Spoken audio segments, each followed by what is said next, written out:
All right, so we're recording. This is our team call to follow up with Law 2017, which is super exciting. Me, Cindy Brills, and Tony got to go to Law this year. Me and Tony got to go as Rising Stars, and Cindy got to go as a brand new NMD. Law is our Leadership Advancement Weekend. It's an all-expense paid trip that they do every 2 years. They've done Ottawa, Whistler, and now Montreal, and it's crazy how much they put into us. The only reason they pour into us is so that we can come back and share all of this with everyone else, so that hopefully in the coming years, you guys will get to come too. So we're so happy to share this with you. The way they worked it was that we had an opening session and then 5 mini sessions with different topics, which Cindy was leading one of the sessions, so she didn't get to be a part of the other 4 sessions that happened. So she's going to be super excited to see what we share with you. And then we had Michelle do a presentation, and we also had Susie Mitchell come from the UK to do another big presentation, which added so much value. So I'm going to take turns with Tony going back and forth about the sessions, and we hope that you guys get a whole bunch of value out of it. I think one of my favorite sessions I'll start with was called How Do I Fit Into the Puzzle? And we can give you guys these sheets so that you have them, because I find them very helpful. So I'm sure everybody's heard introvert and extrovert before, but something I never really understood was whether I was 100% an introvert or an extrovert, because up till this point I was on the fence. But they made a really good explanation of it, was that if you're at conference and you have about an hour of spare time, do you go to the room and you hope no one's there so you can recharge, or do you want to go to the bar and socialize with a whole bunch of, like, a group of friends? So it's basically, do you recharge by yourself or do you recharge with other people? But they also have like other explanations. For extroverts, they have when asked questions, you start talking immediately. For introverts, when they ask questions, they take time to respond.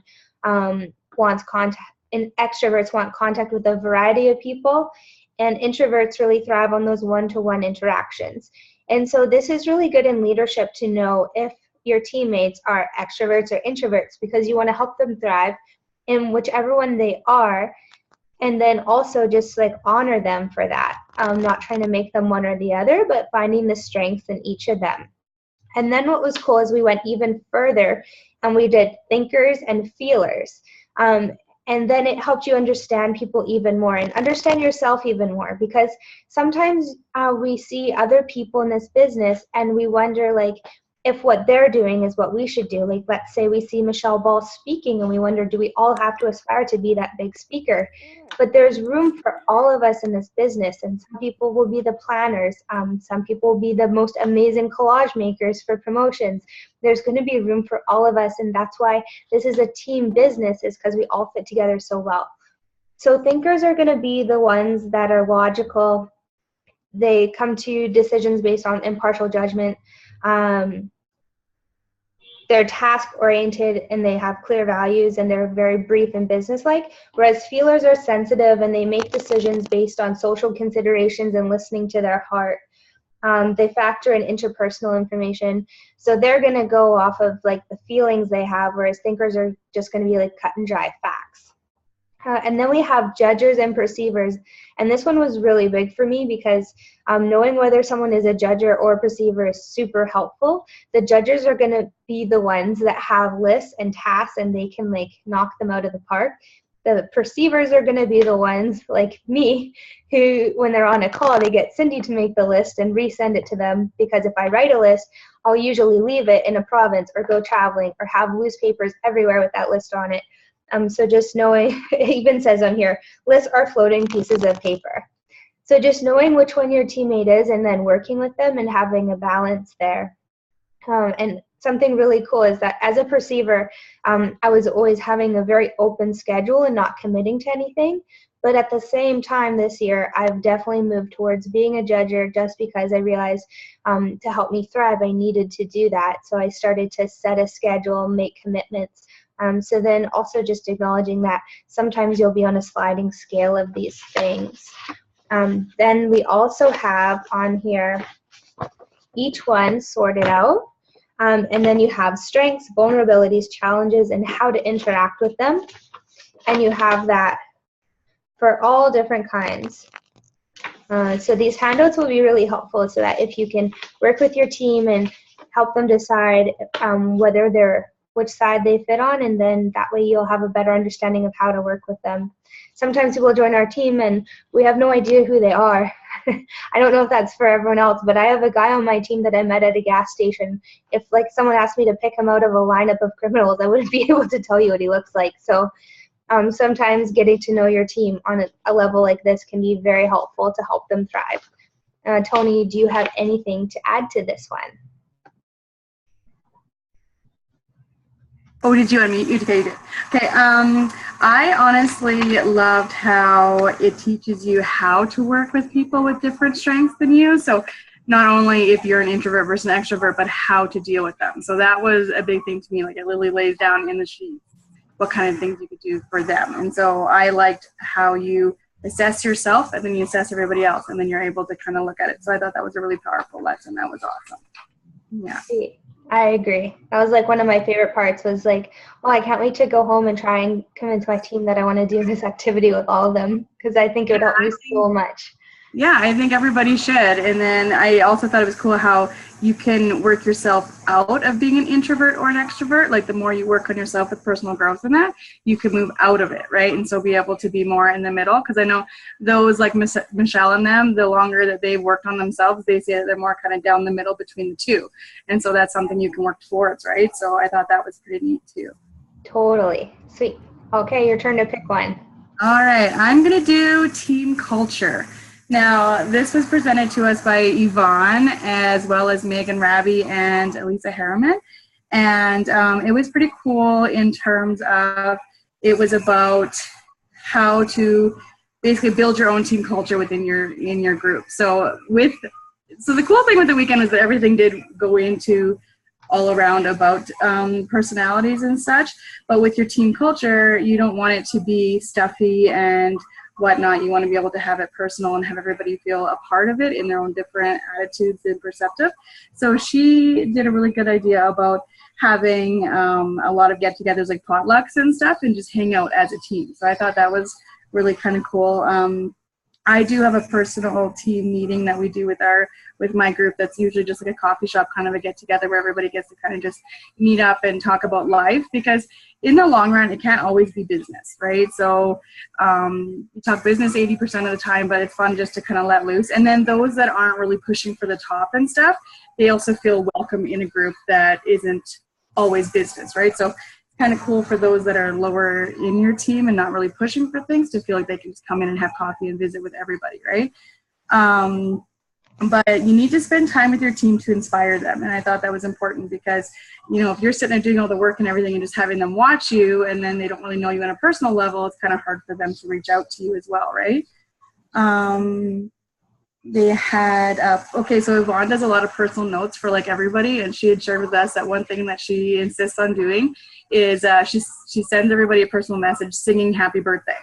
So she'll full out sing happy birthday in a little private message to them or whatever, and then even send every thank you card or anything she sends out is full of like glitter, because so that's just something she loves. It's just as soon as you open it, it's full of glitter or whatever. And so she says you have to go the extra mile for your team, just like you would customers, right? Because you're a family, and the more you build on that, the more. That's kind of why they join, right? They say that they join for a business, but what they say for the community, right? And it is like you're going to have a stronger group the more you spend time together. And then Megan and Elisa went into kind of working on your brand, and they had kind of said that you want to study your brand. So if you're somebody who wants to go into healthcare and all that kind of thing, you want to study it and to build on it. You don't want to just start posting random things that you don't really understand yourself. So to have a strong brand, you really want to make sure that you're looking into what that means before you start doing it. And then they went back into sidelines. So like sideline buddies being just as important as your downline or upline, right? So your sideline buddies don't really directly reflect from you or vice versa, but they have their own powerful stories and their own outlook, but even to use them for your downline. So if you have a downline person who maybe would do better as that as it is with your sideline buddy, to make sure that they know each other and they've met each other and they can work with each other. And so I thought that was really cool. And to keep constantly working on your team. So even once you get frustrated and think that you've shared with everybody and whatnot, you have to kind of go back to square one and think in your head that your team started with something that you did. So kind of think back and even ask them, like, what drew you to me? What made you think that, you'd like to join me and whatnot? And make sure you constantly have that in your head and ask them to help you with that. And then make sure that they kind of look at it the same way, right? When they're asking for people, like, what do they have to offer people and whatnot, and kind of grow off of that. And so, yeah, that was kind of what I took from team culture. Yeah. I'm going to have to go back and watch this video and make notes, I think. That was really good. There were some things in there that I don't even remember Yvonne saying that were just awesome. I just remembered the glitter, but I didn't remember her hearing her say happy birthday. So it's so funny. We sat in the exact same sessions, but like got different things out of it. One thing that was really helpful for me in that presentation was asking Megan about how she built her team when she was so far away from them, because her team that she built was mostly in Alberta and she was in Ontario, and she said she relied on sideline buddies a lot, because one of the things is I really want my team to get to events and really experience them, because I know that that's an absolute game changer for me. I didn't do anything in the business for 9 months until I got to an event and saw the community and got motivated by other people's stories. So what they recommended was to link them up with a sideline buddy in the area so that they don't feel like they're going alone, because it's really hard for people to just show up to an event not knowing anybody. So then linking them up with somebody to go with, it not only makes them feel like they're not going there alone, but it also gives them some accountability to actually go to it, which is really good. And I know before Juice Plus, I had so much social anxiety. I don't know if I would have showed up to an event without Cindy holding my hand there. So it's good to know that, put myself back in a beginner shoes and see about like what sideline buddies I could get to reach out with. Like a three-way message is the perfect way to do it too. That way you can link them up without the awkwardness of them reaching out to someone they don't know. So I think that was my biggest takeaway from that one for sure. And creating a team culture, like, why do they want to be on your team? Like, what makes your team different than anybody else's to be on? And how can you make your team something that people enjoy being a part of? I'll go into the next one. I think I'll do the mindset. I have my book open to the mindset from another call I listened to. But I got some really good things. The mindset presentation was done by Mark, and then this is bad, I should have looked this up, but then two other women, I can't remember their names right now, Lindsay, they're also NMDs. They started off this presentation getting us up and dancing, and it was really interesting that they played one song to dance to, and then they switched. It was like 10 seconds of that song and then 10 seconds of another kind of music and 10 seconds of another kind of music, 10 seconds of another kind of music, just to show us that different music will get us pumped up in different ways, which is kind of like why Cindy chose the NMD song that she did, was that she said you should have music that really inspires you. It doesn't always have to be the lyrics. It could just be the mood that it puts you in. And the activity that we did at this presentation was identifying your gifts, and it was just figuring out what your strengths are, what you enjoy, what's easy for you, what your weaknesses are, what your challenges are, and what feels like work to you. And then organizing all different kinds of activities into this list, like public speaking, logistics of events, success elsewhere, self-talk, introvert, technology skills, 3-foot connections, 3-way calls, virtual office overview, personal health, child's health study, fathering, anchoring into your why, Tower Gardens. So just a long list of things for you to sort into different areas. And then on my phone, I saved a couple of notes from it. But one of the biggest ones was whenever you're trying to reach out to someone, let's just say if you're thinking of your wealth and you're on a scale of 0 to 10, and you figure that your wealth is about a 5 right now, and you want to reach out to somebody whose wealth is an 8 right now, and you don't feel comfortable sharing the business with them because of that gap there, then what he said was the best way to approach this is to find somebody, a sideline buddy or an upline or anyone that you can connect them with that's a 9 in that area, and connect them together. So what he said was, in any area that you're feeling that you're a bit below somebody else, wealth isn't the only area. It could be like creativity or traveling or whatever you're gauging you against another person for. Just find someone that is one up in that area and that's in the business to share a 3-way call or a story with them. And that was one of the best things I took away from that presentation. I'm just going to check my notes to see if that's what I wanted to talk about. He called it sponsoring up. So he called it the scale of confidence, and then sponsoring up. And then another thing that Mark's really big on is that you only have 3 things you need to do to succeed in this business. 1 is to share Juice Plus, 2 is to share the business, and then 3 is to promote, invite, and attend events, and just do that on repeat. That's the key things I took away from that presentation, but I'll pass it over to Tony to say anything that she took away from it. Yeah, the scale was actually my favorite part, because I can honestly say, even reaching out to distributor-wise or even product-wise, I definitely reach out to those I feel that I can relate to or that might be a little below me. I'm scared to go up the line, right? So it was pretty cool to actually think that through in there. And I loved the idea that they also had shared about you need to have confidence in yourself and lead yourself with confidence before you can really let your team go with confidence. So a lot of times when you're working on your own confidence, you kind of take over your team as well. But if you're going to have pure confidence in yourself, you need to make sure that you are also pushing your team with their confidence as well, right? So no, that one was a really cool one for sure. Okay, well, I'm going to go into Care and Share, which was Cindy's. So I'm hoping Cindy can correct me or add to whatever I say in here, because I'm almost nervous because she taught this one.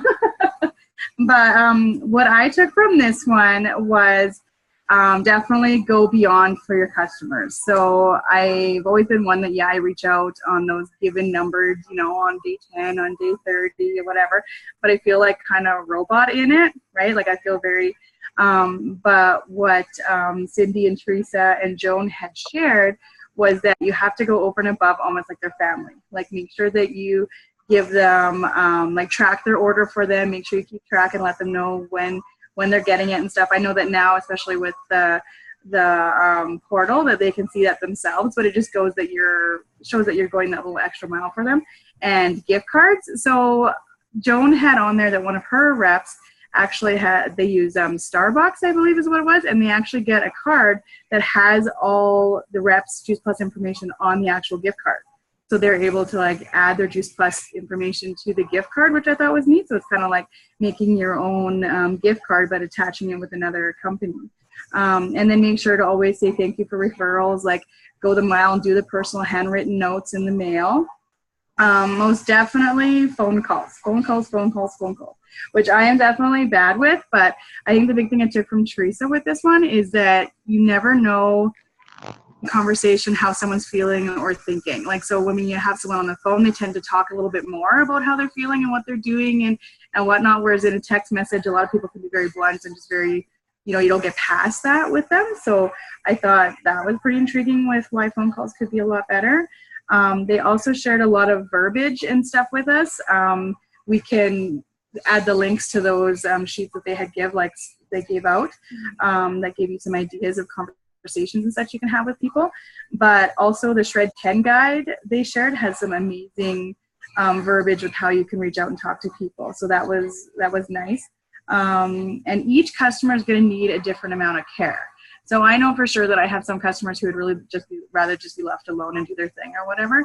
But then you are going to have those customers that need more attention. So even if it's once a week phone call or even like a personal message or whatever, and if they need it, then it's worth doing, right? So kind of read each customer with what they need.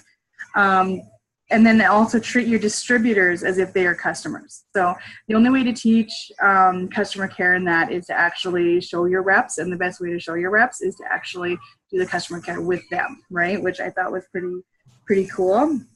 And they also shared the experience survey on the virtual office, which is a great way to ask your customers and distributors questions about their journey and how they're doing with it. So they're also printed out that we can send you the links, but they are on the virtual office.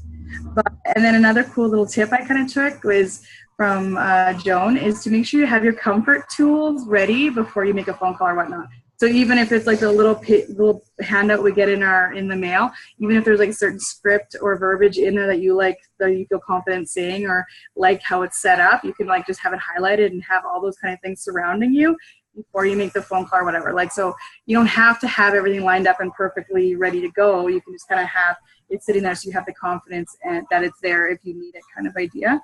And I like the idea that, so in my head, it would be great to have a binder for every little customer, every little distributor I have to make notes in and be able to go back to and keep track of. And I probably have a million pieces of paper laying around with all that kind of stuff on it.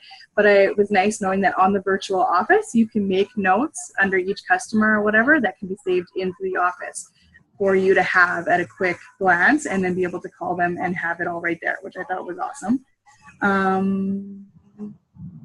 Make sure to actually check in with your team about how they are doing customer care.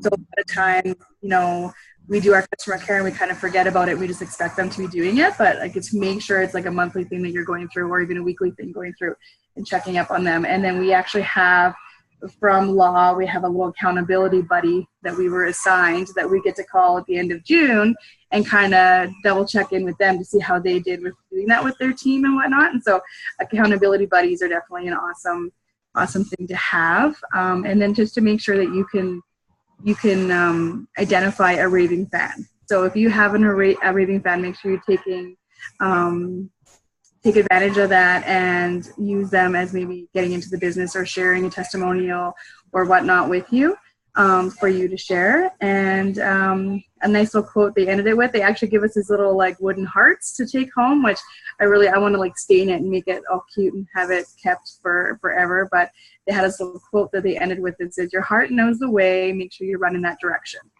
So it was just a nice, heartfelt, as long as you put your heart out there and make sure everybody feels special, then you're going to do great. So, yeah. Sweet. I got most of the same things, just how important customer care is. And along with doing the calls, just managing our state before we make that call. So do what you have to do to put yourself in a good place. Like I will jump on my rebounder because that always increases my energy.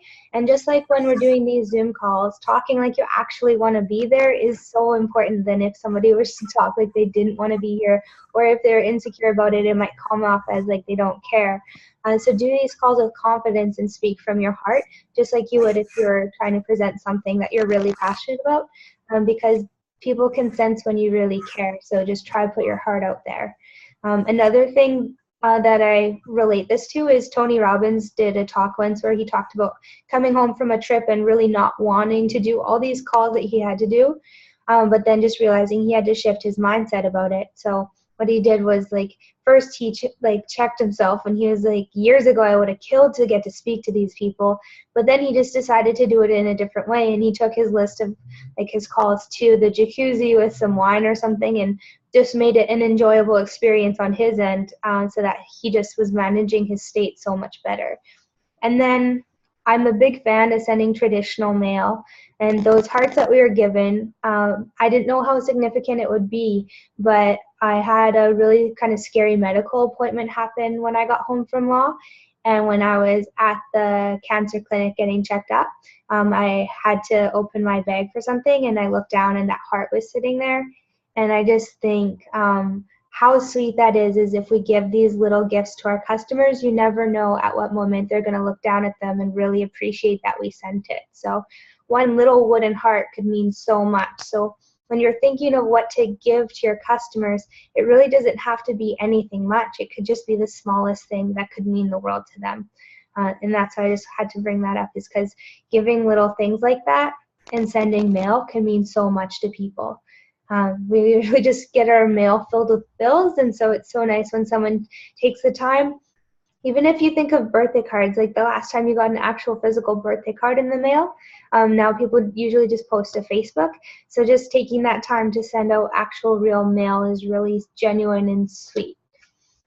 The next person I'm going to talk about is the talk with Susie. There is no way that I could sum up everything that this woman shared. I think she had 2 hours to talk with us, and I lucked out and I ended up sitting at the breakfast table with her and got another like 30 minutes of basically one-on-one time with her, which was super sweet. She has, I think, a doctorate in neuropsychology. She was Lauren Slocum's first NMD. Her and Lauren worked with Tony Robbins as a trainer, and one day they were just sitting up against a wall at an event, and she turned to Lauren and said, "Lauren, how come you haven't invited me to your business?" And Lauren said, "Do you want in?" And she said, "Yeah." And so she signed up under Lauren and became Lauren's first NMD, and she raised a whole bunch of NMDs under herself after that, and then corporate got her to come and work for them instead. So she has a position at the office in London, and she often does trainings in Australia as well. Her son is in network marketing and has an amazing page. I can't remember his name. I think it might have been Simon Mitchell. I'll look into it and try and post his page for people to follow. He does different kinds of calls that just add a lot of value. And now I'm trying to think of the key things that I learned from her. One of the biggest things that she did with us was a wheel. And I don't know if everyone would be familiar with this, but it's like a wheel that has different topics with a scale of 1 to 10 on it. And what you do is you rank things in your life on a scale of 1 to 10, whether it be your wealth or your joy or your health or your freedom or where you live or just all those areas. And then you pick 1 to 10 on there, and then you shade in the wheel to see how balanced your wheel is. And then what she talked about was picking just one of those areas and writing down 3 things that you could do to improve that area. So not writing out all of the areas, but just picking one and choosing 3 things that you could do tomorrow to improve that area. She talked about making sure that before you go to bed to have a successful day, you should have a to-do list, but to never make that to-do list longer than 3 points. So what I like to think is if you have a to-do list that you were writing down that's a mile long, write down that mile-long to-do list and then just pick 3 points of that are non-negotiable that you have to get done the next day. The other thing that I loved was her talk about how small things really add up and they matter. And that's the theory of like, if you tell yourself you just have to make a 1% change, by the end of the month, that will be a 30% change, which is huge. A lot of times, I know I beat myself up about not getting things done, and so I don't do them because I think I have to get 100% done.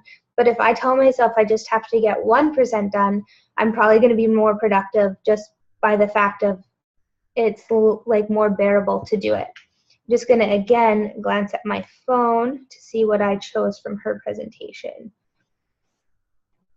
She had a whole bunch of slides that just had really good bullet points on them. For the NMD strategy, she said, give it a timeline and a date, create goals that give you focus, break it down, write down where you are now, and then the gap between there and NMD, and fill in that gap and write out like a game plan to get there. And then self-development, because for your business to grow, you have to grow. Also on the journey to NMD, you have to get your belief inside. You really have to make a decision that you want this and why. You have to be coachable. To create a residual income, you really need to have a system in place. Otherwise, it's not going to be residual. You're just going to be doing all the work. So you really have to get comfortable with a system. Find a way to flick your switch deeply. This really reminds me of Megan Raby because she went from like a senior sales coordinator to an NMD over the summer. She said you just had to flip an internal switch. You just had to really decide that you're going to go for it. And then she also said it's important to make a vision board and have timelines on it, goals and focus, fall in love with people, use the law of attraction. Get get 500 no's. Some of this I don't even remember her saying, but her slideshow, if we can send that to people, will be so beneficial because there's a bunch of content on there she didn't even have time to speak about. She just had so much value to add. She also had a book and an audio CD there for sale, and just flipping through the book, I got a copy. It looks like it has incredible value. It's not even written like a normal book. I should have grabbed it. It's like you can tell she is like works with the brain mapping and different things because it has like words here and here and here on the page. It's not like you're going to be reading pages of book. It's very like intricate the way she worded everything in the topics. So hopefully I can maybe even pass that book around unless we could order it somewhere. Then I'll pass it over to Tony to say what she learned from Susie's talk.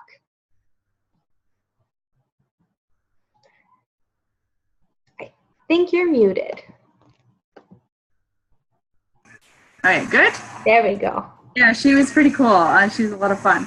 But one of the things that I loved about her was that she had said every single month, even now with where she's at in the business, every single month at the beginning of the month, she starts herself off as a dealer. So she doesn't even like think, okay, I'm NMD, I'm 100 club, I need to get to 500 club. She doesn't do any of that. She just starts off like, okay, I'm a dealer. I need to reach out to how many people, I need to do how many events, whatever. And so she starts back from square one every single month. And so then she asks herself a couple questions like, where am I going to find customers? Where am I going to attract my teammates? How many events am I going to do? And she starts from there. So I kind of like the idea that even once you're at the top, you still want to kind of start off the same every single month. And then she did do a lot of speaking on personal development and growth, which I love. And one of her big things was get comfortable with being uncomfortable. So you're never going to get to where you want to go unless you're willing to go through some struggles. And she had said that you cannot be a strong person without the struggles you go through, and that you have to own your own life and what you had to go through. So I really loved her general, look on that. So no, she was pretty, yeah. Okay, and so then I got mindfulness, and this was Stephen and Sandy, as well as, okay, I can't pronounce his name. Zawanko. Yeah, he was a lot of fun.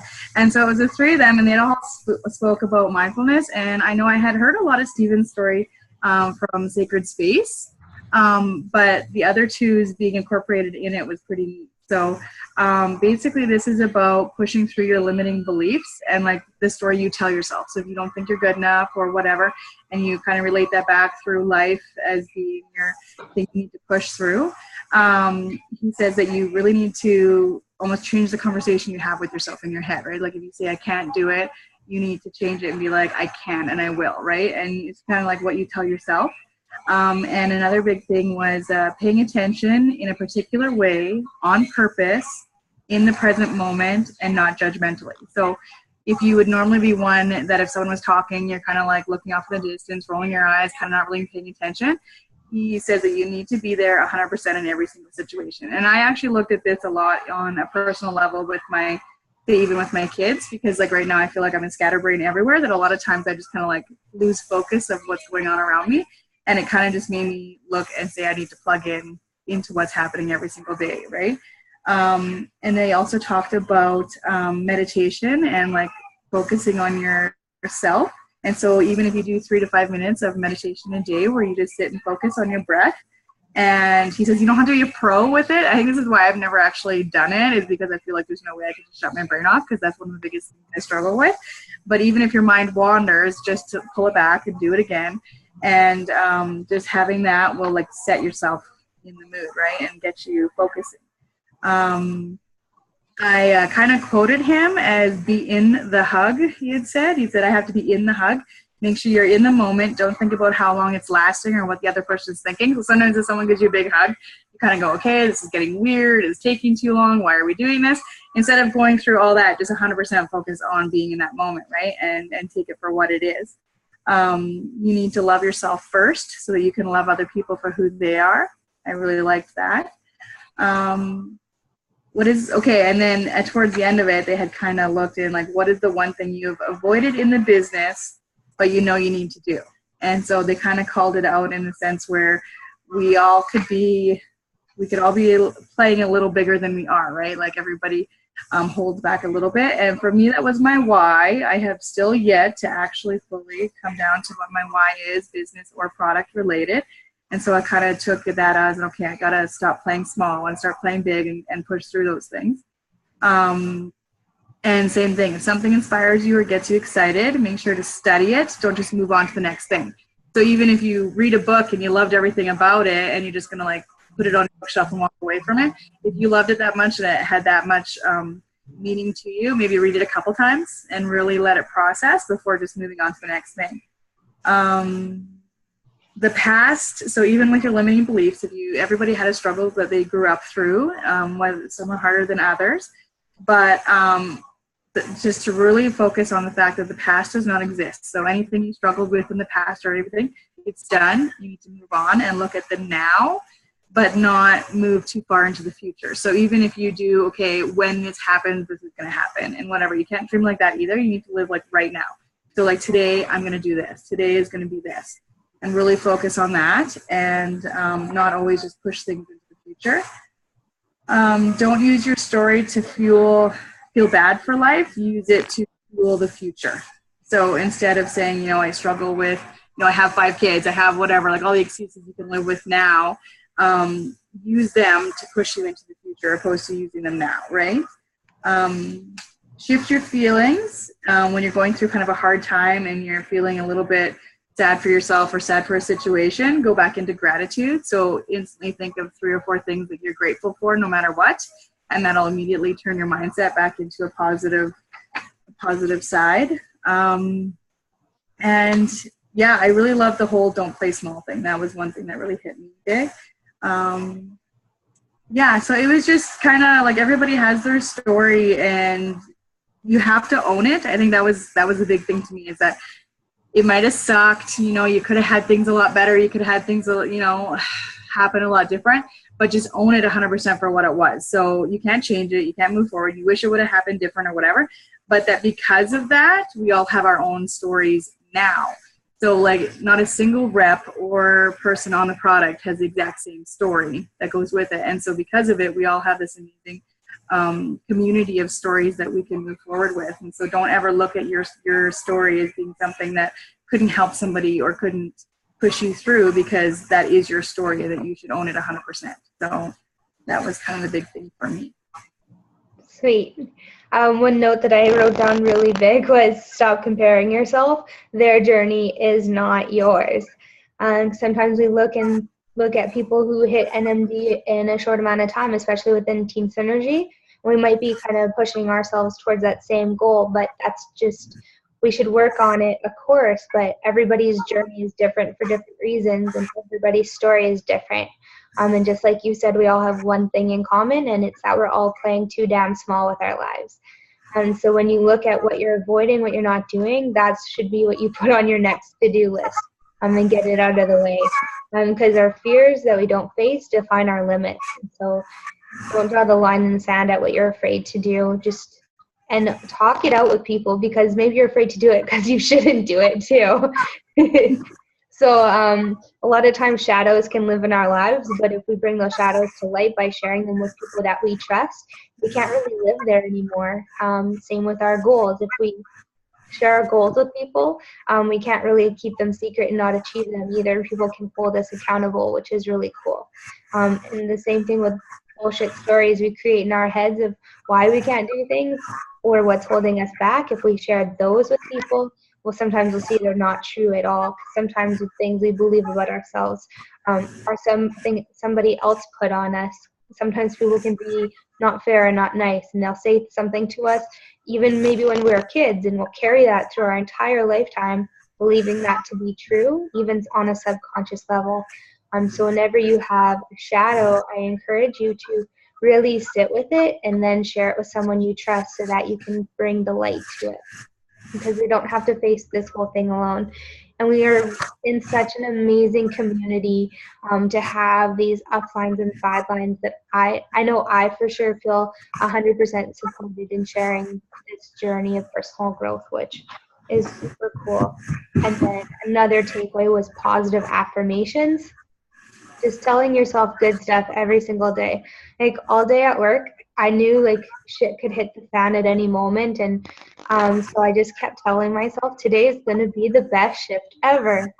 And my assignment was the best assignment today. And I told the charge nurse, like, I'm going to have every single patient out of my assignment, and I'm going to hand over 4 empty stretchers at the end of the day, which is an absolute ridiculous goal. But 8 minutes to change, I emptied all my stretchers. So the same thing goes with your business. Just be able to tell yourself these positive affirmations and set these goals and keep saying them to yourself, and use I am statements. Lauren Slokin came out with a whole deck of angel cards. Oh, I just remembered on a whim I ordered them. They're going to arrive in Alberta at some point. That's exciting. And they're just I am statement cards, which is really cool because I am statements are really powerful. I think she wakes up in the morning and she increases her energy in her state and does 3 I am statements. And so again, managing your state, being in a positive headspace, believing in like big goals and that they can happen for you. That's all really important. Do you have any more, Tony? No, I think that just sums it up. I just love that the entire thing was all kind of melded around the same idea, right? Like, so you left there thinking, okay, I need to work on me, I need to work on team, we all need to grow as a family together. Like, it was just every single thing flowed into the other so well.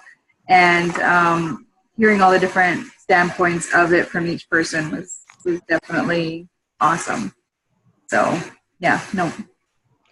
Okay, now for the coolest part. They told us to all come with ball gowns and formal wear. And then they told us we had to show up in the lobby at a certain time. And we showed up in the lobby at a certain time, and they had limos for us, but they didn't tell us where we were going or what we were doing. And then we went away somewhere. And one really cool thing I have to mention is that little baby Chloe got to come to this party. And not only did they make sure that we could have a vehicle that could fit the stroller, but the president of Juice Plus Canada grabbed the stroller and helped it get down the stairs, even though there's a bellhop within like an arm's reach distance away. And that just shows the heart of this company, that everybody from the ground up is here for us in so many different ways.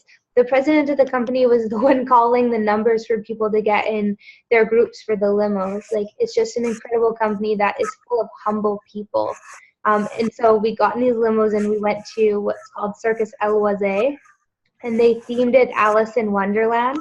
And you walked in and it was so cool. They had a red carpet, of course. And then Steven and corporate, they were dressed up in Alice in Wonderland gear. They had the Mad Hatter.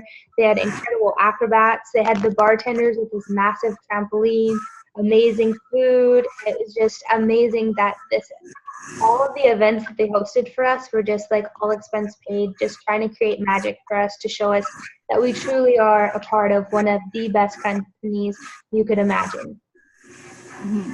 I think it was cool too. So like, yes, the president was right there, like everyday person, which was awesome.